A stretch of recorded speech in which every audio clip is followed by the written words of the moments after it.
Прокуратурой Ядринского района проведена проверка по соблюдению жилищных прав лиц, относящихся к категории детей-сирот и детей, оставшихся без попечения родителей. Установлено, что лицо вышеуказанной категории в 2014 году было поставлено на учет в качестве нуждающегося в получении жилого помещения. Однако администрация района не исполнила свои обязанности по обеспечению жильем во внеочередном порядке. В связи с этим прокурор района обратился в Ядринский районный суд с исковым заявлением об обязании администрации муниципального района предоставить сироте благоустроенное жилое помещение. Ядринский районный суд признал требования прокуратуры обоснованными и удовлетворил их в полном объеме. Решение суда вступило в законную силу. Исполнение решения суда находится на контроле прокуратуры района.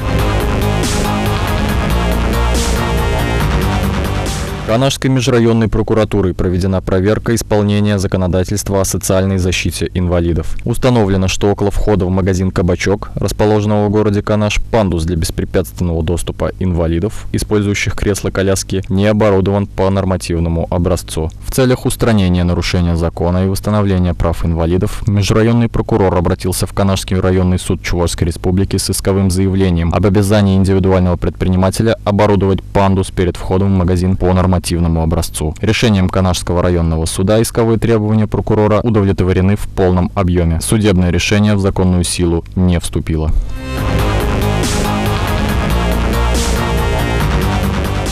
В Чувашской Республике вынесен приговор в отношении участника организованной преступной группы по делу о незаконном обороте наркотических средств. Прокуратурой Чебоксарского района Чувашской Республики поддержано государственное обвинение по уголовному делу в отношении 40-летнего жителя Республики Башкортостан. Судом установлено, что в период с августа по ноябрь 2018 года подсудимый, являясь участником организованной группы, исполняя свою роль, которая выражалась в складировании и хранении наркотических средств, доставке их получателям и организации оптовых закладок наркотических средств, умышленно, из корыстных побуждений совершил 13 особо тяжких преступлений, связанных с незаконным сбытом растительных и синтетических наркотических средств в крупном и особо крупном размерах. 12 ноября 2018 года преступная деятельность подсудимого была пресечена сотрудниками правоохранительных органов. В ходе задержания подсудимого в автомобиле последнего было изъято более 18 килограмм растительных наркотических средств, которые последний намеревался сбыть на территории Республики Татарстан.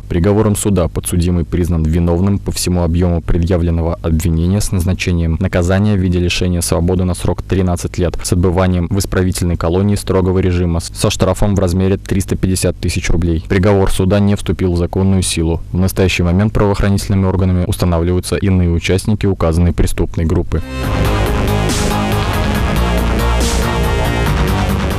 Прокуратурой города Чебоксары в июле 2019 года проведена проверка соблюдения законодательства лицами, замещающими муниципальные должности в Чебоксарском городском собрании депутатов Чувашской Республики в части предоставления сведений о доходах, об имуществе и обязательствах имущественного характера своих супругов и несовершеннолетних детей за 2018-2017 годы. Проверкой установлено, что некоторыми депутатами при предоставлении декларации допущены значительные нарушения, выразившиеся в неуказании в предоставляемых документах двух нежилых помещений, находящихся в собственности с 2006 и 2014 года, сокрытие факта приобретения транспортного средства, неуказание дохода от реализации квартиры, принадлежащей супруге, а также непредоставление информации о приобретении указанной квартиры. Проверкой выявлены факты сокрытия депутатами наличия в собственности моторного судна, 2 гидроциклов, квартир и долей на земельный участок и объект недвижимости. Несколькими депутатами не указаны доходы, полученные в коммерческих организациях, а также счета, открытые в кредитных учреждениях. Всего в ходе проверки факты предоставления неполных и недостоверных сведений выявлены в декларациях, представленных 25 депутатами. В этой связи прокуратурой города Чебоксары в адрес Чебоксарского городского собрания депутатов внесено представление об устранении нарушения законодательства, о противодействии коррупции с требованием о применении к виновным лицам предусмотренных законом мер ответственности. Акт прокурорского реагирования находится на рассмотрении. Информация предоставлена пресс-службой прокуратуры Чувашской Республики. Текст читал Антоний Николаев.